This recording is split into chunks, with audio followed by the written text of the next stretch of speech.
I grew up in southern Arizona, an area pretty well known for its Native American population.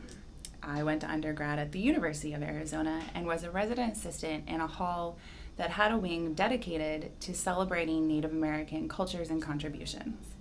And yet, I didn't really have an awareness and there was no education about Native American peoples historically or in the present day. That didn't really happen until I met a friend in grad school who's part Lakota Indian. And we started having some pretty serious conversations about what her life was like. Her father and aunts were from the boarding school generation. She was the first on her reservation to get a refrigerator in 2009. And she talked about how she felt the first day of high school in California walking down the halls in moccasins instead of the latest fashions.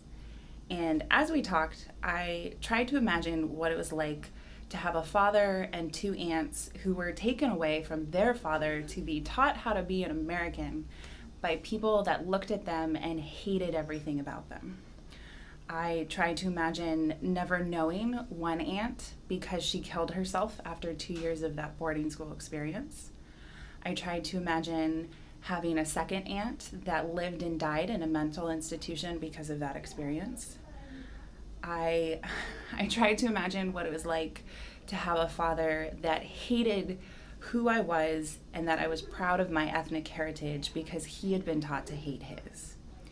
And no matter how hard I try to imagine, I fail, right? Because it's nothing compared to her actual life and what she experienced.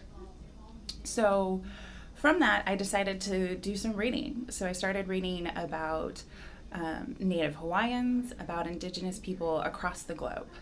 And I can't unlearn that.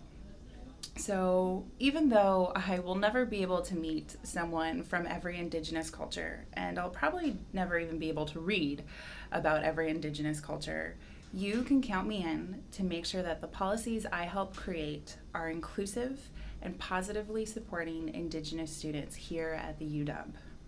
Because of my friend, you can count me in to be a safe person, and my office a safe place for Indigenous students, staff, and faculty.